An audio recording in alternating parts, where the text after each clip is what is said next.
নমস্কার, আপনারা দেখছেন সংবাদ বাংলা ইউটিউব চ্যানেল। আপনাদের সাথে আমি রাকেশ। জানাবো আজকের কিছু গুরুত্বপূর্ণ খবর।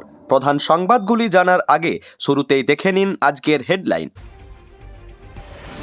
অভিভাবকদের না জানিয়ে সিঙ্গুরে মুখ্যমন্ত্রীর সভায় নিয়ে যাওয়া হয় স্কুল পড়ুয়াদের, গুরুতর অভিযোগ প্রকাশ্যে। ভোটের আবহে আবারও বঙ্গে সিবিআই হানা, 1000 কোটির কেলেঙ্কারিতে তপসিয়ায় তল্লাশি।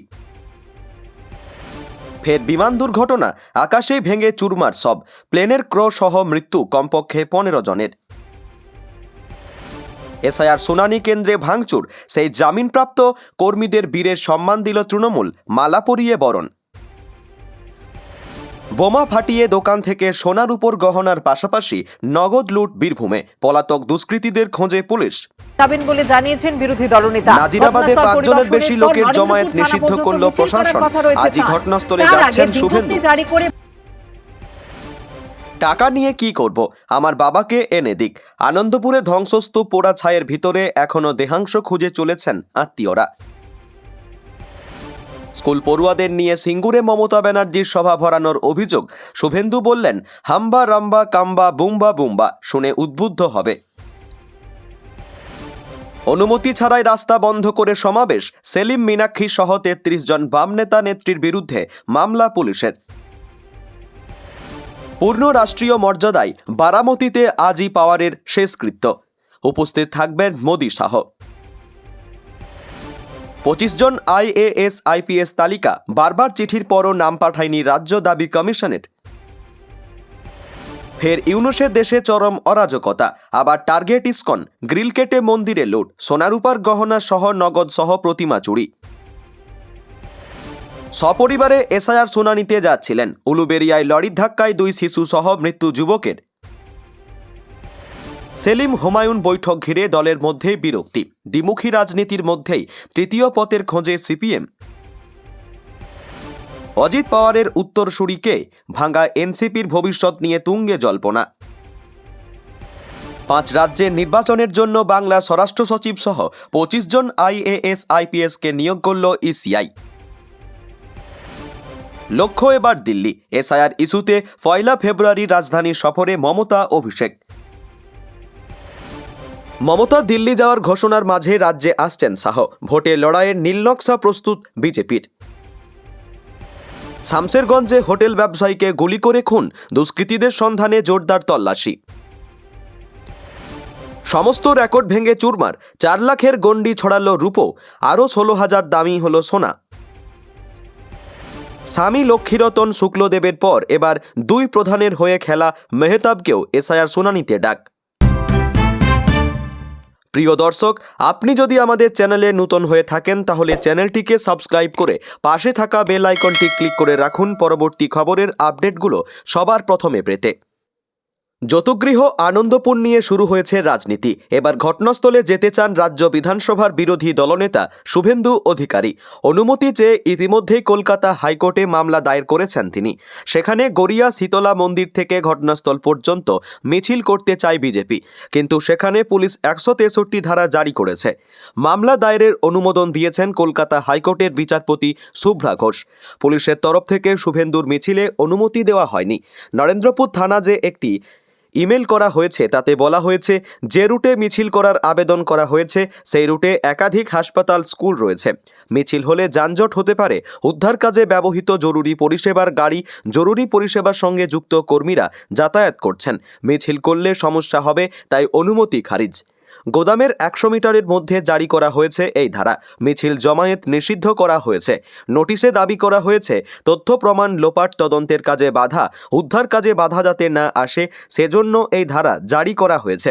উল্লেখ্য, আগুন লাগা 4র্থ দিনের পর জারি 163 ধারা।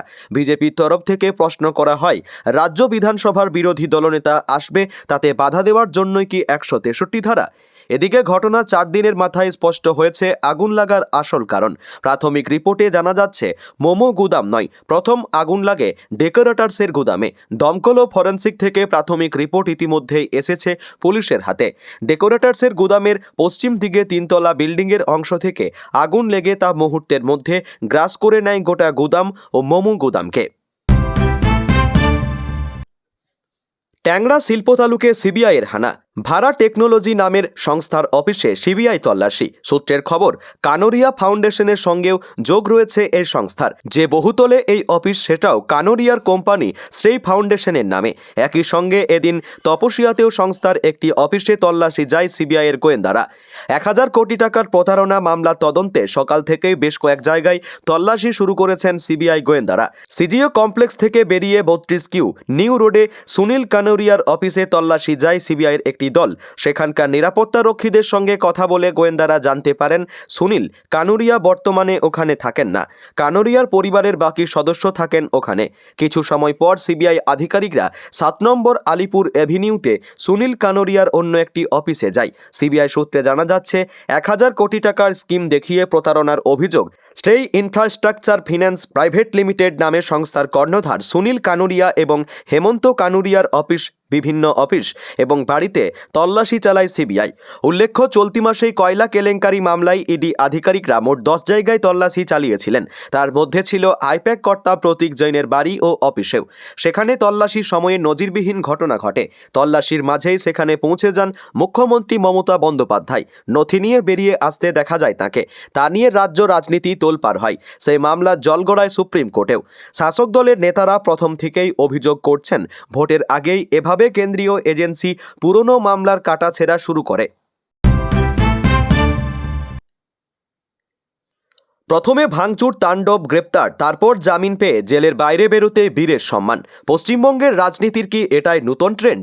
এমনকি জামিন পাওয়া 2 তৃণমূল কর্মীর মাঝে দাঁড়িয়ে গলায় মালা পরে স্লোগান দিলেন তৃণমূলের স্থানীয় নেতাও। বললেন, ইটাহারের বিধায়ক মোশাররফ হোসেন এসআইআরের বিরুদ্ধে লড়বে। এসআইআর আতঙ্কে মৃত্যুর অভিযোগ ঘিরে গত বৃহস্পতিবার উত্তপ্ত হয়ে ওঠে ইটাহার হাই স্কুলে শুনানি কেন্দ্রে চলে ব্যাপক তাণ্ডব। সেই ঘটনায় শুক্রবার স্থানীয় 2 তৃণমূল কর্মীকে গ্রেপ্তার করে ইটাহার থানা। বিডিওর অভিযোগের ভিত্তিতে তাদের বিরুদ্ধে সরকারি সম্পত্তি ভাঙচুর, সরকারি কাজে বাধা সহ একাধিক জামিন অযোগ্য ধারায় মামলা রুজু হয়। বুধবার রায়গঞ্জ আদালত থেকে জামিন পান আবুজার আকাশ ও আতাবুল হক নামে 2 তৃণমূল কর্মী। আর এরপরই তাদের মালা পরিয়ে সম্বর্ধনা দেওয়া হয় তৃণমূলের তরফে। পশ্চিমবঙ্গ সংখ্যালঘু তৃণমূল কংগ্রেস সেলের সভাপতি মোশাররফ হোসেন বলেন, ক্ষোভের বহিঃপ্রকাশ ঘটিয়ে তারা ভাঙচুর করেছিল। সেক্ষেত্রে তারা পরবর্তীতে অ্যারেস্ট হয়েছে এবং মাননীয় বিচারপতি তাদের জামিন মঞ্জুর করেছেন। আমরা আইনকে সম্মান জানাই। 1 সপ্তাহ আগে ফারাক্কাতেও দেখা গেছিল সেই একই ছবি। ফারাক্কার বিডিও অফিসে এসআইআর শুনানি চলাকালীন তৃণমূল বিধায়ক মনিরুল ইসলামের উপস্থিতিতে চলে ভয়াবহ তাণ্ডব। ঘটনায় 6 জন তৃণমূলের নেতাকর্মীকে গ্রেপ্তার করে পুলিশ। তারা জামিন পাওয়ার পরই দলের তরফে বীরের সম্বর্ধনা দেওয়া হয়। গলায় ফুলের মালা পরিয়ে ফুল ছুড়ে দেওয়া হয় ভাঙচুরের পুরস্কার। ফারাক্কার আইএনটিটিউসির ব্লক সভাপতি নিজে হাতে তাদেরকে মালা পরিয়ে দেন। পুলিশ ও স্থানীয় সূত্রে খবর, বুধবার সন্ধ্যা 7:30 নাগাদ কীর্ণাহাট থানা থেকে প্রায় 300 মিটার দূরের বাসস্ট্যান্ড সংলগ্ন একটি সোনার দোকানে আচমকা 10 থেকে 12 জনের একটি ডাকাত দল হানা দেয়। তাদের মধ্যে 4 জন আংটি কেনার অছিলায় দোকানে ঢোকে। ভরসন্ধ্যায় একটি সোনার দোকানে বোমা ফাটিয়ে ডাকাতি। ঘটনাটি বুধবার বীরভূমের কীর্ণাহার বাসস্ট্যান্ড সংলগ্ন স্বর্ণদ্বীপ সোনার দোকানে ঘটেছে। অভিযোগ, দুষ্কৃতীরা লক্ষাধিক টাকার সোনার গহনা লুট করেছে। জানা গিয়েছে, এই ঘটনায় জড়িত 10 থেকে 12 জনের একটি দল। তারা গাড়ি এবং বাইকে চড়ে এসেছিল। টাকা এবং গয়না লুট করে পালানোর সময় তারা তাদের গাড়ি, বাইক এবং পিস্তলটি ফেলে যায়। আপাতত সেগুলি পুলিশি হেফাজতে রয়েছে। দুষ্কৃতীদের খোঁজ চালাচ্ছে তারা। পুলিশ ও স্থানীয় সূত্রে খবর, বুধবার সন্ধ্যা 7:30 নাগাদ কীর্ণাহাট থানা থেকে প্রায় 300 মিটার দূরে বাসস্ট্যান্ড সংলগ্ন একটি সোনার দোকানে আচমকা 10 থেকে 12 জনের একটি ডাকাত দল হানা দেয়। তাদের মধ্যে 4 জন আংটি কেনার অছিলায় দোকানে ঢোকে। আংটি দেখতে দেখতে আচমকা আগ্নেয়াস্ত্র বার করে মালিকের কপালে ঠেকায়। বাকিরা সেই সুযোগে টাকা সহ বেশ কিছু সোনার উপর গহনা হাতিয়ে নেয়। চিৎকার চেঁচামেচি শুনে লোকজন জড়ো হওয়ায় বোমা ফাটাতে ডাকাত দলটি চম্পট দেয়। দোকানের মালিক বাপন কর্মকার আতঙ্কে কথা বলার মতো অবস্থায় ছিলেন না। এই ঘটনার পর স্থানীয় এক ব্যবসায়ী বলেন, ওরা বেশ কয়েকদিন ধরে নানা ছুতোয় এখানে আসা যাওয়া করছিল। কীর্ণাহার ব্যবসায়ী সমিতির সম্পাদক তপন কুমার দে বলেন, কপালে আগ্নেয়াস্ত্র ঠেকিয়ে বোমা ফাটিয়ে ডাকাতি এর আগে এলাকায় হয়নি। ডাকাত দল একটি 4 চাকার গাড়ি, একটি মোটর বাইক এবং একটি পিস্তল ফেলে পালিয়েছে। আমরা আতঙ্কিত হয়ে পড়েছি। পুলিশ জানিয়েছে, গাড়ি, বাইক এবং পিস্তলের সূত্র ধরে ডাকাতির কিনারা করার চেষ্টা চলছে। ব্রাহ্মণবাড়িয়ার নাসিরনগর উপজেলায় অবস্থিত একটি ইসকন মন্দিরে দুঃসাহসিক চুরির ঘটনায় এলাকা জুড়ে চাঞ্চল্য ছড়িয়েছে। সোমবার গভীর রাতে আনুমানিক ভোর 2টো থেকে 3টের মধ্যে দুষ্কৃতীরা মন্দিরে গ্রিল কেটে ভেতরে ঢুকে পড়ে বলে পুলিশ জানিয়েছে। চোরেরা মন্দির থেকে অন্তত 14টি মূর্তি, প্রায় 20,000 টাকা নগদ অর্থ, সোনা ও রূপোর অলংকার সহ একাধিক মূল্যবান সামগ্রী নিয়ে পালিয়ে যায়। মন্দির কর্তৃপক্ষের দাবি, 2017 সালের পর এই মন্দিরে এটাই দ্বিতীয় বড় চুরির ঘটনা। পুরোহিত লিপিরানী গোপ সংবাদ মাধ্যমকে বলেন, বারবার এমন ঘটনার পুনরাবৃত্তিতে তারা আতঙ্কিত ও অসহায় বোধ করছেন। তার প্রশ্ন, কেন একটি উপাসনালয় বারবার হামলার লক্ষ্যবস্তু হবে? জেলার পুলিশ সুপার শাহ মোহাম্মদ আব্দুর রাউফ জানিয়েছেন, ঘটনাস্থল পরিদর্শন করা হয়েছে এবং প্রাথমিক তদন্তে দেখা গেছে গ্রিল কেটে ভেতরে প্রবেশ করা হয়। ইতিমধ্যে মামলা দায়ের হয়েছে এবং একাধিক তদন্তকারী দল কাজ শুরু করেছে। আশপাশের সিসিটিভি ফুটেজ খতিয়ে দেখা হচ্ছে বলেও পুলিশ সূত্রে জানা গেছে। ঘটনার খবর ছড়িয়ে পড়তেই বিভিন্ন রাজনৈতিক দলের স্থানীয় নেতারা মঙ্গলবার সকালে মন্দিরে যান এবং দোষীদের দ্রুত গ্রেপ্তারের দাবি জানান। ঘটনাকে ঘিরে সংখ্যালঘু সম্প্রদায়ের নিরাপত্তা নিয়ে নতুন করে উদ্বেগ তৈরি হয়েছে। প্রশাসন পরিস্থিতির ওপর নজর রাখছে এবং দ্রুত তদন্তের আশ্বাস দিয়েছে। 2026 সালের বিধানসভা নির্বাচনের আগে রাজ্যের বিরোধী রাজনীতিতে নতুন সমীকরণে জল্পনা জোরদার হয়েছে। ভরতপুরের বিধায়ক তথা তৃণমূল থেকে সাসপেন্ড হওয়া হুমায়ুন কবির এবং সিপিএমের রাজ্য সম্পাদক মোহাম্মদ সেলিমের মধ্যে এক বৈঠককে ঘিরে রাজনৈতিক মহলে চাঞ্চল্য ছড়িয়েছে। সূত্রের খবর, একটি হোটেলে হওয়া ওই বৈঠকে প্রাথমিকভাবে সম্ভাব্য জোট, নির্বাচনী কৌশল এবং আসন সমঝোতা নিয়েই বিস্তারিত আলোচনা হয়েছে। বিশেষ করে মুর্শিদাবাদ জেলার আসন ভাগাভাগি নিয়ে দীর্ঘ কথাবার্তা হয়েছে বলে জানা গেছে। মহাজোট গড়ে উঠলে মুর্শিদাবাদের 22টি আসনের মধ্যে 6টি সিপিএম এবং 6টি কংগ্রেসকে ছাড়তে রাজি হুমায়ুন, এমনটাই সূত্রের দাবি। বাকি 10টি আসনে তার দল জনতা উন্নয়ন পার্টি প্রার্থী দিতে চায়, যদিও এই বিষয়ে চূড়ান্ত সিদ্ধান্ত এখনও নেওয়া হয়নি। সেলিম দলীয় স্তরে আলোচনা করে তবেই অবস্থান স্পষ্ট করবেন বলে জানা গেছে। বৈঠক প্রসঙ্গে হুমায়ুন কবির সংক্ষিপ্ত মন্তব্যে জানান, আলোচনা সদর্থক পরিবেশে হয়েছে এবং শাসক দলকে পরাজিত করতে বৃহত্তর ঐক্যের প্রয়োজন রয়েছে। একই সঙ্গে জানা গেছে, মিমের সঙ্গে সম্ভাব্য সমঝোতা নিয়েও তিনি উদ্যোগী। আগামী সপ্তাহে হায়দ্রাবাদ নিয়ে আসাউদ্দিন ওয়েসির সঙ্গে তার বৈঠকের সম্ভাবনা রয়েছে। ফেব্রুয়ারির মাঝামাঝি আসন রফা নিয়ে চূড়ান্ত সিদ্ধান্ত হতে পারে বলে রাজনৈতিক সূত্রের ইঙ্গিত। সব মিলিয়ে 26-এর ভোটে আগে বিরোধী শিবিরে নতুন জোট রাজনীতির সম্ভাবনা জোরদার হচ্ছে। এসআইআরের শুনানিতে যোগ দিতে যাওয়ার পথে ভয়াবহ পথ দুর্ঘটনায় একই পরিবারের 3 জনের মৃত্যু হল হাওড়ার উলুবেড়িয়ায়। গুরুতর জখম অবস্থায় হাসপাতালে চিকিৎসাধীন রয়েছেন মৃতদের স্ত্রী ও মা। মৃতদের নাম শেখ সিরাজ, তাঁর ছেলে শেখ রিয়াজ ও মেয়ে রিয়া খাতুন। গুরুতর আহত সাবিনা বেগম ওরফে জোসনা, তিনি বর্তমানে আশঙ্কাজনক অবস্থায় চিকিৎসাধীন। পুলিশ সূত্রে জানা গিয়েছে, বুধবার বেলা প্রায় 12টা নাগাদ মুম্বই রোডের চেকপোস্ট সংলগ্ন এলাকায় দুর্ঘটনাটি ঘটে। ধুলাগড়ে বসবাসকারী এই পরিবারটি বাইকে করে জোসনার বাপের বাড়ি বাগনানের হাটুরিয়ায় যাচ্ছিলেন। সেখানে তার ভোট সংক্রান্ত নথিপত্র থাকায় এসআইআরের শুনানিতে যোগ দেওয়ার কথা ছিল। অভিযোগ, সিগন্যাল ছেড়ে বাইকটি এগোতেই পিছন দিক থেকে একটি লরি ধাক্কা মারে। ধাক্কায় 4 জনই রাস্তায় ছিটকে পড়েন। ঘটনাস্থলে ব্যাপক চাঞ্চল্য ছড়িয়ে পড়ে। স্থানীয় মানুষ ও পুলিশ দ্রুত তাদের উদ্ধার করে উলুবেড়িয়া মেডিকেল কলেজ হাসপাতালে নিয়ে যান। সেখানে চিকিৎসকরা সিরাজ ও 2 শিশুকে মৃত বলে ঘোষণা করেন। গুরুতর আহত জোসনাকে প্রথমে উলুবেড়িয়াতে ভর্তি করা হয়, পরে শারীরিক অবস্থার অবনতি হলে কলকাতার এসএসকেএম হাসপাতালে স্থানান্তরিত করা হয়েছে। ঘটনায় 2 পরিবারে নেমে এসেছে শোকের ছায়া। পুলিশ দুর্ঘটনার তদন্ত শুরু করেছে এবং মৃতদেহগুলি ময়না তদন্তে পাঠানো হয়েছে।